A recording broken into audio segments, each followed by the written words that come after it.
تو ٹیسٹ تو آئے گا. دنیا تو جو ہے وہ ایسی جگہ ہے جہاں پر انسان کو پرکھا جائے گا, اور پھر وہ حکمت بہتر اللہ ہی جانتے ہیں.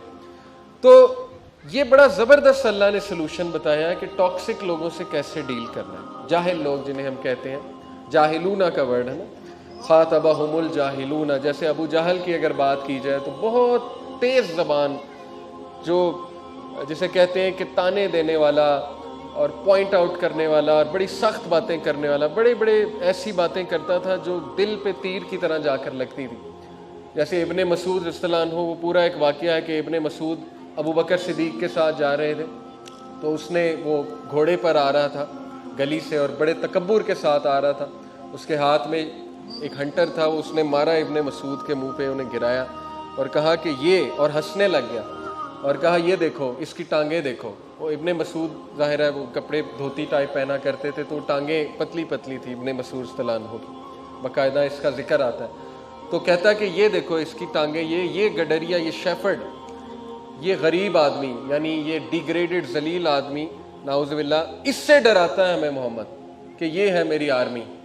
دیکھیں کس طرح کی بات ہے, دل میں سیدھا لگنے والی. اور کیا صبر سکھایا تھا اللہ کے نبی صلی اللہ علیہ وسلم نے صحابہ کو. خاموش رہے ابن مسعود, حالانکہ کوئی اور ہوتا وہ وہاں پر اٹھ کے اچھا خاصا جو ہے وہ ہٹ بیک کرتا. ابو بکر صدیق ساتھ کھڑے تھے, ابو بکر صدیق نے انہیں اشارہ کیا کام ڈاؤن. تو ایگزیکٹ یہ آیت اس وقت انہوں نے جو ہے وہ امپلیمنٹ کی.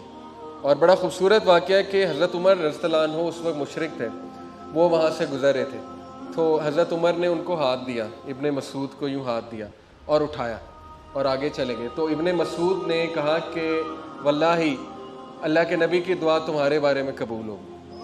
تو حضرت عمر ایک دم رک گئے اور انہوں نے پیچھے دیکھا اور انہوں نے کہا کیا مطلب.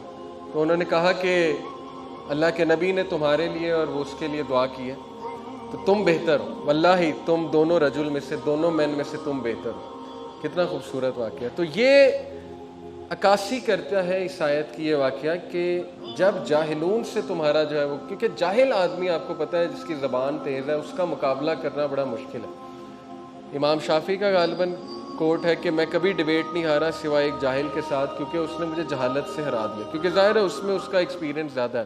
You can not defeat a person جو, لیکن یہ کہ ہم اس کو اپلائی کچھ ایسے بھی کرتے ہیں کہ قالو سلامہ کا مطلب نا, مطلب ہم باقاعدہ یہ آیت کوٹ کر دیتے ہیں اور ہم اس کو باقاعدہ چڑھانے کے لیے یہ آیت سناتے ہیں جس کو ہم جاہل سمجھتے ہیں, اور پھر کہتے ہیں السلام علیکم, تاکہ وہ چڑھے بھی, اس کے دل میں جا کے لگے کہ تم جاہل ہو. یہ امپلیمنٹیشن اصل میں نہیں ہے اس آیت کی. اس سلامہ سے مطلب ہے words of peace, words of dignity. یہ اس سے مراد ہے کہ ڈگنیٹی دکھاؤ وہاں پہ, کائنڈنس دکھاؤ وہاں پہ, خاموشی اختیار کر لو وہاں پہ. بہت امپورٹنٹ ہے یہ, یقین کریں. سائیکولوجیکلی اسپیکنگ ٹاکسک لوگوں کے ساتھ ڈیل کرنے کا, کیونکہ جو آپ کو بلی کر رہا ہے, اگر آپ زیادہ افیکٹ ہوں گے تو وہ زیادہ چڑھائی کرے گا, کیونکہ اسے وہ ایک چانس مل جائے گا کہ یہ تو افیکٹ بھی ہو رہا ہے. اور ہر بات کا جواب دینا یہ بالکل بھی وائز وزڈم نہیں ہے کہ ہم ہر بات کا جواب دیں اور ہر بات پہ پریشان ہو جائیں اگلے کے. دیکھیں سفیان الثوری نے کہا تھا کہ if you know about yourself you will not be harm by what other people say about you. Self awareness, self awareness کہاں سے آتی ہے؟ یہ بڑے ڈیپ کانسیپٹس ہیں, میں نے ان پہ بہت بات کی ہوئی ہے, چونکہ میرا نفسیات میں بھی تھوڑا انٹرسٹ ہے. اس کو ہم کہتے ہیں internal validation. Internal validation versus external validation. جو ویک پرسنالٹی ہے جس کو اللہ کا تعارف نہیں ہے, وہ ایکسٹرنل ویلیڈیشن لیتے ہیں. ایکسٹرنل ویلیڈیشن سے مراد ہے کہ باہر سے ویلیڈیشن لیتے ہیں, انہیں باہر سے پریز چاہیے ہوتی ہے. لیکن جو مضبوط شخصیت ہے جس کو اللہ کا ایک تعارف ہو جاتا ہے, وہ انٹرنل ویلیڈیشن لیتے ہیں, انٹرنل موٹیویشن لیتے ہیں, کیونکہ انہیں پتہ ہے کہ مجھے اللہ نے بنایا, مجھے اللہ نے اچھا بنایا, مجھے اللہ نے کوالٹیز دی ہیں, اور ان کے پاس ایک بڑا زبردست فلسفہ ہوتا ہے, کمپیریزن میں نہیں پڑتے ہیں. تو یہی بات ہے اصل میں. تو بہرحال یہ باقاعدہ اللہ نے ٹاکسک لوگوں کے ساتھ ڈیل کرنے کا ایک کرائٹیریا بتایا اور تعریف کی ہے کہ اللہ کے بندے, رحمان کے بندے. صفت کون سی ہے؟ رحمان کے بندے. یعنی ظاہر اللہ رب العالمین رحمان ہے, تو پھر اس کے بندے بھی رحمان ہونے چاہیے, اس کے بندوں کو بھی رحم کرنا چاہیے دوسروں پہ. اور اس کو میں کہتا ہوں طبیب مینٹیلٹی. یہ بہت ہائی لیول مینٹیلٹی ہے. اس تک پہنچنے کے لیے ظاہر ہے کہ ایفرٹ تو بہت درکار ہے. اور اس تک کیسے بندہ پہنچتا ہے؟ رسول اللہ کی سیرت پڑھ کے، دل کو نرم کرنے والی حدیث پڑھ کے. دیکھیں نا، اللہ نے قرآن مجید میں کہا کہ بے شک خشیت والے کون ہیں؟ جو علم والے ہیں.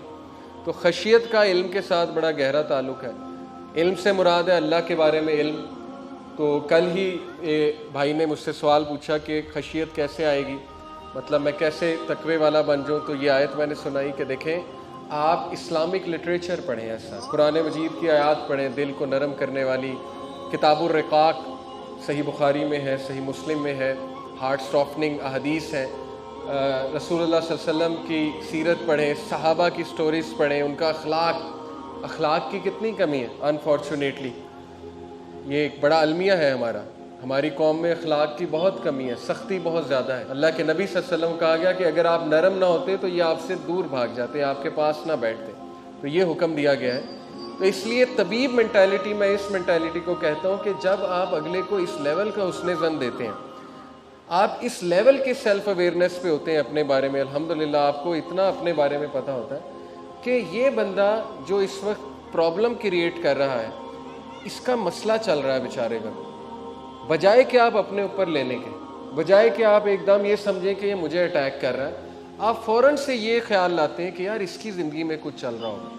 یہی ہے طبیب مینٹیلٹی. ایک طبیب جو ہے وہ ہر ایک کو پیشنٹ دیکھتا ہے ان اے پازیٹیو سینس اور حسن ظن دیتا ہے. اور انبیاء کی یہی مینٹیلٹی. رسول اللہ صلی اللہ علیہ وسلم، ایک بدو نے چادر جو ہے وہ اتنی زور سے کھینچی کہ رسول اللہ صلی اللہ علیہ وسلم جا رہے تھے، چادر پیچھے سے یوں کھینچی، ان کے ریش پڑ گیا گردن پہ. اللہ کے نبی صلی اللہ علیہ وسلم پیچھے مڑے، مسکرا کر دیکھا اسے اور کہا کیا بات ہے. اس نے اتنی سخت بات کی کہ اے محمد تم انصاف نہیں کرتے، نعوذ باللہ. اللہ کے نبی صلی اللہ علیہ وسلم نے اس کی بڑی کمپوزر سے بات سنی، حالانکہ صحابہ نے تلواریں نکالنی تھی کہ ہاؤ ڈیئر ہی. تو اللہ کے نبی صلی اللہ علیہ وسلم نے کہا کہ جو یہ کہہ رہا ہے اس کو دو اور اس سے بھی زیادہ دو. اور یہ اتقان کا لیول ہے، احسان سے بھی بڑا لیول ہے اتقان کا. بیہیویئرس کے 4 لیول ہیں. ایک ظلم ہے کہ آپ ٹھیک ہے بدلہ جائز ہے لیکن آپ بدلہ زیادہ لے لیتے ہو، ظلم. یا جو کرنا چاہیے اس سے کم کر رہے ہو، ظلم. دوسرا عدل یہ ہے کہ جو جیسا آپ کے ساتھ کوئی چل رہا ویسے چل رہے ہو. تیسرا لیول ہے احسان، عدل سے بھی بڑھ جاتے ہو، اگلے کے ساتھ احسان کے لیول پہ چل جاتے ہو. جیسے ابو بکر صدیق اپنے رشتہ دار کو معاف بھی کیا، چیریٹی دوبارہ دینا شروع کر دی. اس سے بھی نیکسٹ لیول ہے اتقان. چاروں رویے قرآن مجید کی آیات سے ثابت ہے. اتقان نبی صلی اللہ علیہ وسلم کا لیول، انبیاء کا لیول ہے. اور اس کی مثال جو ہے وہ ایک ٹیچر میرے دیا کرتے تھے. اتقان یہ ہے کہ آپ کو کسی نے تھپڑ مارا، ایک مثال ہے، تو آپ اس کو گلے لگاؤ گے اور آپ اس سے کہو گے کہ آپ نے مجھے تھپڑ مارا ہے، خیریت تو ہے. یعنی یہ اتقان کا لیول ہے. اور عدل یہ کہ آپ نے بھی آگے سے ایک لگا دیا، جو کہ ٹھیک ہے، جائز ہے، اسلام ایک ریئلسٹک وے آف لائف ہے. تو اللہ ایکسپیکٹ جو ہے وہ کیا کر رہا ہے؟ عباد الرحمن کون ہے؟ جو ڈگنیٹی والے لوگ ہیں، جو کمپوزر والے لوگ ہیں، جو ڈیسنٹ لوگ ہیں. اور سوشل میڈیا پہ بھی اس بات کا بڑا خیال رکھنا چاہیے. دیکھیں، ہر کسی سے بحث کرنا، بحث برائے بحث کرنا، یہ اچھی عادات نہیں ہے. انسان میں صبر ہونا چاہیے.